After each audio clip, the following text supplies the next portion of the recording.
오늘은 9월 29일 화요일 새벽 예배 시간입니다. 우리 다 함께 사도신경으로 우리의 신앙 고백드리도록 하겠습니다.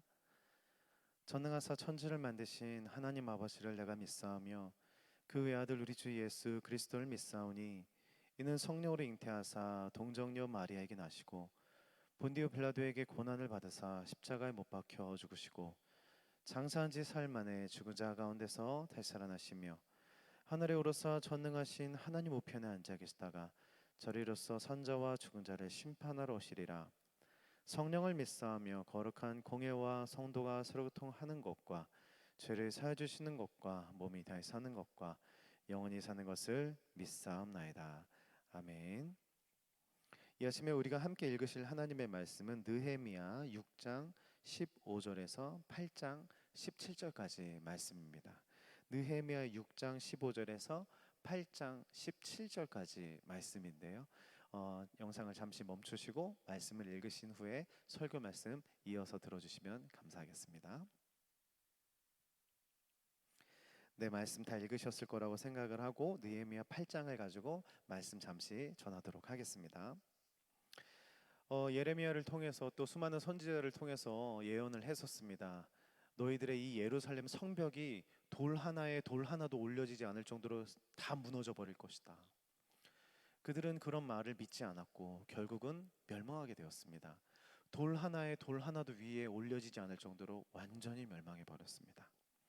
이제는 다시는 세워지지 않을 것이다. 다시는 돌아갈 수도 없을 것이다. 절망밖에 없었던 그 이스라엘 백성들에게 다시 돌아올 수 있었고, 그러나 돌아와서도 성전 짓는 건물 하나 짓는 것도 그렇게 오래 걸렸는데 성벽을 짓는다는 것은 꿈의 또 꿈, 정말 이루어질 수 없는 꿈이라고 생각했었던 그 이스라엘. 그런데 너무나 놀랍게도 그 일을 무려 52일 만에 짓게 만들었던 장본인, 바로 느헤미야라는 탁월한 리더자 때문이었습니다. 우리는 어제 느헤미야가 얼마나 훌륭한 리더자였는지 알아봤는데요. 말씀드렸던 것처럼 많은 방해 세력이 있었습니다. 절망의 상황에 빠뜨리게 하려고 했었던, 그러나 느헤미야가 말하는 회복의 말을 들었던 그들은 한 손에는 돌을 들고 한 손에는 창과 칼을 들고서는 방해 세력과 싸우면서 이 성벽을 짓는데, 내분이 일어나도 느헤미야가 해결하고 거짓 예언자가 와도 느헤미야가 흔들리지 아니하고, 이런 상황 속에서 결국 이겨내서 성벽을 완공하게 됩니다. 여러분, 그 감격이 어떻겠습니까? 그 다윗이 세웠던 정말 그 이스라엘의 가장 대표적이었던 도시의 벽, 바로 다윗성의 성벽, 그것이 드디어 정말 몇백 년 만에 이렇게 세워진 것입니다. 그 감격은 말할 것도 없이 너무나 큰 감격이었을 것입니다. 게다가 그 느헤미야를 보시면 아시겠지만 어떤 사람이 그거를 다 세웠고, 어떤 사람들이 헌신을 했고, 어떤 사람들이 심지어 헌금을 했는 것까지 낱낱이 다 적혀 있습니다. 게다가 그러니까 이제 성벽까지 다 완성이 되었으니까 이제 박수 치고, 야, 이걸 우리가 했어, 그리고 우리 자손들이 다 이걸 기억을 해줄 거야, 뭐 이렇게 말을 하면서 뭐 만세 삼창을 부르든지 뭐 이러면서 이제 끝! 그러고 이제 돌아갔을 것입니다. 그렇죠? 그런데 놀라운 것은 이렇게 어마어마한 칭찬받아 마땅한 일을 행했습니다. 게다가 괴롭히던 자들도 성벽에 지어지는 것을 보고 이제 괴롭히는 자들도 잠잠해지게 되었습니다. 그런데 이런 환경과 이런 상황 속에서 갑자기 이스라엘 백성들 마음속에 하나의 요동치는 마음이 생겼다는 것입니다. 일을 다 마쳤어요. 근데 어떤 요동함이 생겼을까요? 저는 이렇게 생각을 하는데, 첫 번째는 바로 이겁니다. 야, 꿈만 꿨었던 그 일, 정말 꿈꿔도 안 됐었던 그 일이 이루어졌네. 아니, 우리보다도 권력이 훨씬 큰 사람들이 그렇게 방해를 했음에도 불구하고 우리가 이 일을 이뤘네? 하면서 이 불가능을 가능케 했었던 하나님의 약속을 보면서 이들의 마음속에 뭔가 모를 감격과 믿음과 소망이 생겼을 것이라는 겁니다.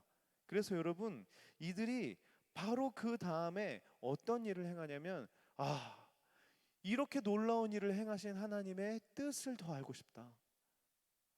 이렇게 놀라운 일을 행하신 하나님의 비전을 더 보고 싶다. 이런 마음이 생겼던 것 같습니다. 그래서 이건 정말 역사상 단 한 번도 이런 적이 없었습니다.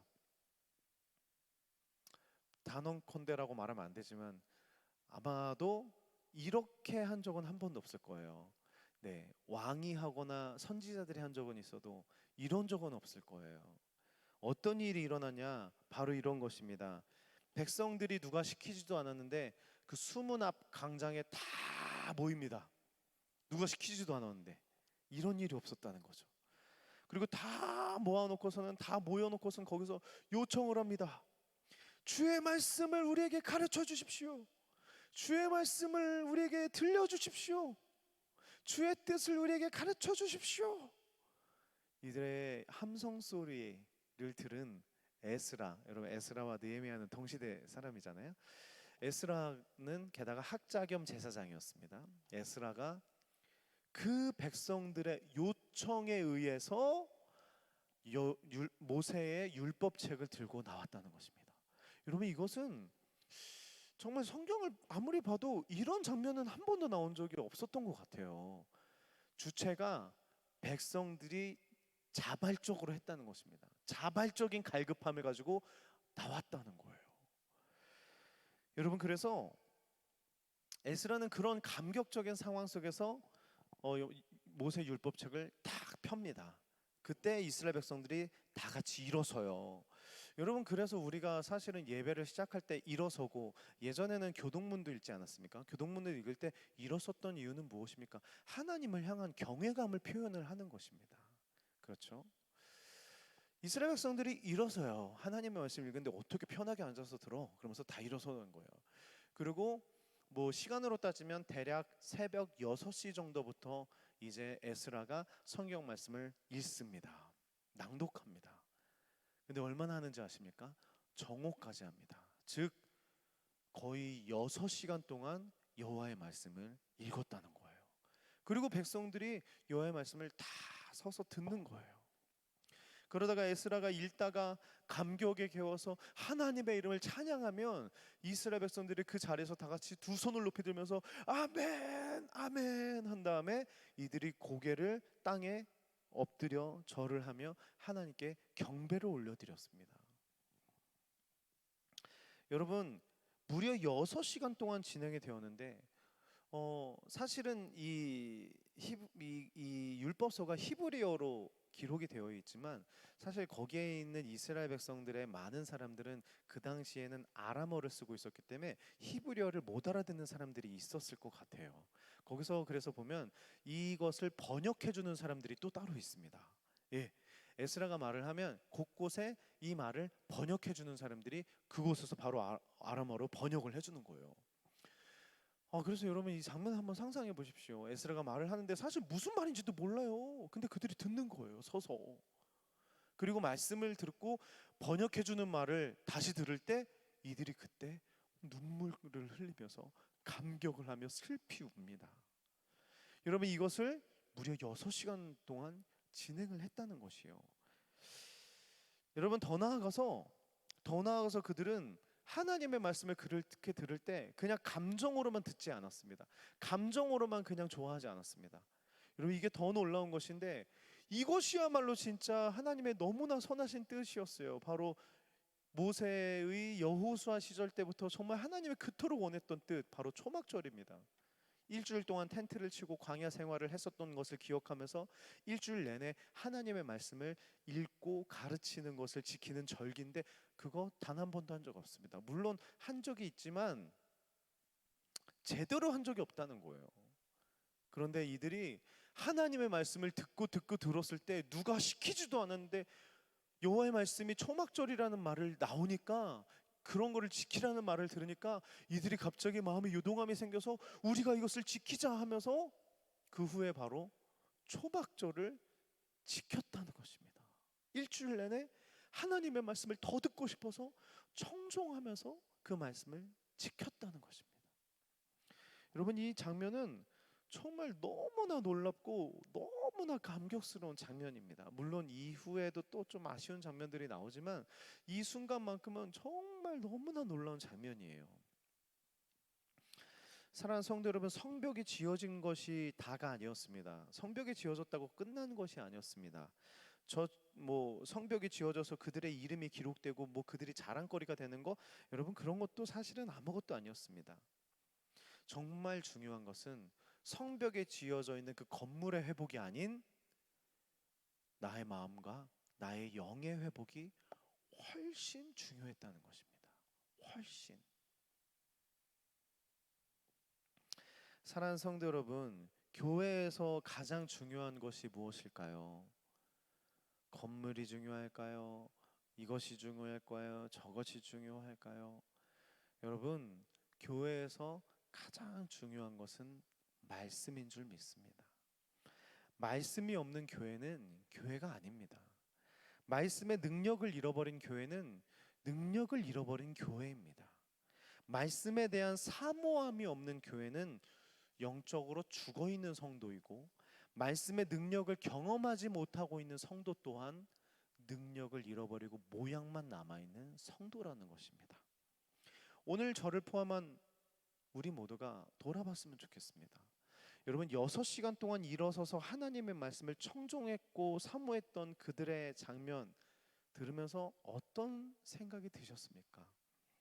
우리는 어렸을 적에 참 하나님의 말씀에 대한 갈급함들이 있었던 것 같습니다. 그래서 정말 뭐 부흥회를 한다라고 한다면 새벽 뭐 2시간, 오전에 3시간, 점심에 2시간, 그리고 또 오후에는 3시간 하나님의 말씀을 듣는데, 뭐 좋은 의자도 아니었고 그냥 땅바닥에 앉아가지고 그냥 그 비좁은 틈에 앉아가지고 여호와의 말씀이 선포된다고 하니까 기도로 준비하고 말씀 2-3시간 듣고 나서도 또 기도하고. 여러분, 우리가 어렸을 때 그 믿음의 선조들이 그렇게 하나님의 말씀을 사모했기 때문에 지금 우리가 이렇게 하나님을 향한 이런 너무나 좋은 환경을 누리고 있는 것이 아니겠습니까? 그런데 지금은 어떻습니까? 지금 우리의 모습은 어떻습니까? 정말 솔직하게 한번 말씀 나눠봅시다. 대부분 설교자들이 요즘 설교를 40분 정도 합니다. 길면 50분, 정말 길면 1시간까지 합니다. 근데 여러분, 이제 40분이 넘어가고 50분 막 되면 정말 성도님들이 막 몸을 베베베베 꼬이고 막 한숨을 푹푹 쉬고 시계를 막 뒤를 막 보고, 여러분 이 앞에서 그거 다 보입니다. 그러면 우리 설교자들도 사람이라서 막 참 여러 가지 생각이 들어요. 내가 설교를 너무 너무 잘 못 준비를 못했나? 막 이런 자존감이 낮아지는 생각도 들고, 꼭 저렇게 하셔야 되나? 사실 막 이런 생각도 들어요. 여러분, 이게 정말 죄송하지만 우리가 지금 현실이 그렇다는 것입니다. 설교 시간이 조금만 길어지면 말이 막 나옵니다. 왜 이렇게 길어요, 설교요? 여러분, 물론 설교를 길게 한다고 해서 그게 은혜로운 건 아니죠. 그러나 때로는 긴 설교도 필요합니다. 정말 중요한데 지금 말을 다 해야 되는 말이라면 해야죠. 여러분, 짧다고 해서 그 설교가 무조건 좋은 것도 아니지 않습니까? 중요한 것은 우리의 마음가짐이 이미 너무 많이 바뀌었다는 것이 가장 큰 문제라는 것입니다. 여러분, 그러면 이렇게 생각할 수도 있어요. 그거야 설교자들이 설교를 못하니까 그러는 거죠 라고 말을 하신다면 우리가 할 말은 없는데, 그런데 여러분, 정말 죄송하지만 성경 말씀에서 에스라는 설교를 한 게 아니라는 것입니다. 에스라는 설교한 것이 아니라 성경 말씀을 그냥 읽기만 했다는 것입니다. 그냥 읽기만 했다는 거예요. 그런데 그들이 6시간 동안 듣고 심지어 변했다는 것입니다. 사실은 저도 때로는 그런 생각을 해요. 이거 정말 꼭 그냥 설교를 해야 될까? 그냥 이 말씀 너무 좋은데 그냥 설교 시간에 강단에 서서 그냥 이 말씀 쭉 읽고 그냥 끝냈으면 좋겠다. 이 말씀 너무 주옥 같은데. 이렇게 생각할 때도 사실 굉장히 많아요. 여러분, 그런데도 설교자들이 정말 많은 고민, 정말 밤새도록 고민하면서 설교 말씀을 준비하고 전하면, 여러분 정말 사모하는 자들은 정말 그거를 정말 반짝반짝반짝한 눈으로 막 스펀지처럼 막 빨아들이는데, 여러분 정말 어떤 분들은 조금만 시간이 딜레이 되면 막 그거를 막, 네. 여러분 이거는 우리들의 마음의 상태인 것 같습니다. 당연히 저도 그럴 때가 있고, 예, 우리 모두가 그냥 이거는 비판이 아니라 돌아보자는 이야기입니다. 나의 이야기이기도 하기 때문입니다. 사랑하는 성도 여러분, 그런데 여기서 더 중요한 것은 설교를 들었을 때 그들이 행했던 바로 초막절입니다. 그러니까 이들이 설교를 들었을 때 아멘 반응하기도 하고 막 엎드려 경배하기도 했고 찬양하기도 했습니다. 그리고 심지어 막 눈물을 막 흘리기도 했습니다. 여기까지는 감정이잖아요. 그런데 더 놀라운 것은 이들이 결단했고 행동했다는 것입니다. 단 한 번도 지킨 적 없었던, 제대로 지킨 적 없었던 초막절을 이때 제대로 지켰다는 것입니다. 여러분 여기까지 가야 진짜 예배이지 않을까요? 우리가 정말 백날 은혜 받고 눈물 콧물 다 흘려도 우리의 라이프가 하나도 변하지 않고 우리의 행동이 하나도 변하지 않다면 여러분 그게 예배입니까? 그게 은혜 받은 겁니까? 여러분 말씀을 마무리하는데요, 저를 포함한 우리 모두가, 정말 저를 포함한 우리 모두가 이 아침에 다시 한번 돌아봤으면 좋겠습니다. 난 정말 예배자가 맞나? 난 정말 말씀에 감격이 있는가? 그리고 말씀을 들을 때 행함까지 가고 있는가? 그래서 열매를 맺고 있는가? 그것을 오늘 우리 아침에 다시 한번 좀 점검해 봤으면 좋겠습니다. 그리고 우리가 다시 어떻게 시작해야 될까요? 네, 바로 오늘 말씀처럼 말씀으로 시작해야 됩니다. 다시 말씀으로 돌아가야 됩니다. 다른 길은 없습니다. 다른 길도 있을 수 있습니다. 그러나 절대 빠지면 안 되는 길이 있습니다. 바로 말씀입니다. 말씀이 들어오면 우리의 모든 허물과 우리의 모든 습관과 우리의 모든 과거들이 한순간에 벗겨지고 한순간에 바뀌어질 수 있지 않습니까? 그래서 우리가 다시 말씀으로 시작했으면 좋겠습니다. 다시 큐티를 시작하고 다시 말씀을 가까이 하고 다시 통독을 진지하게 하고, 그리고 설교 말씀 시간에 정말 갈망하고 사모하는 마음으로, 물론 우리 설교자들이 하는 말을 실수도 많고 우리도 나약한 인간입니다. 그러나 좋은 마음으로 사모하는 마음으로 듣기 시작한다면 저희가 아무리 설교를 잘 못하더라도 우리 성도님들 정말 놀라운 은혜들을 또 받으실 수 있습니다. 그래서 우리 모두가 그렇게 하나님의 말씀을 청종하는 습관을 갖고 하나님의 말씀에 은혜 받으면 그걸로 초막절 행했던 이스라엘처럼 행함까지 갈 수 있는 그런 정말 멋진 우리 광교회 성도님들 되기를 예수님의 이름으로 다시 한번 축복드립니다. 기도하고 주기도문으로 예배 마치겠습니다. 사랑하는 하나님, 오늘 느헤미야의 성벽 완공으로 끝난 것이 아니라 이들의 마음속에 다시 한번 또 다른 갈망함이 생겼고, 그것이 말씀을 청종하는 것까지 이어졌고, 게다가 하나님이 정말 그토록 바랬던 초박절을 지키는 열매까지 맺는 이 모습을 보면서 이 아침에 우리가 다시 한번 우리 자신을 돌아봤으면 좋겠습니다. 주님, 하나님의 말씀을 얼마나 사모하고 있는지요. 우리가 하나님의 말씀을 정말 얼마나 대면하고 있는지요. 주님, 우리의 죄를 용서해 주시고 하나님의 말씀을 너무 만만하게 생각하고 쉽게 생각하고 그리고 너무나 게으르게 여겼었던 우리들의 죄를 용서해 주시고 다시 말씀으로 돌아가 말씀으로 시작하고 말씀의 은혜 받으면서 주님 앞에 나올 수 있는 우리 모두가 될 수 있도록 주님 축복하여 주시옵소서. 예수님의 이름으로 기도드립니다. 아멘.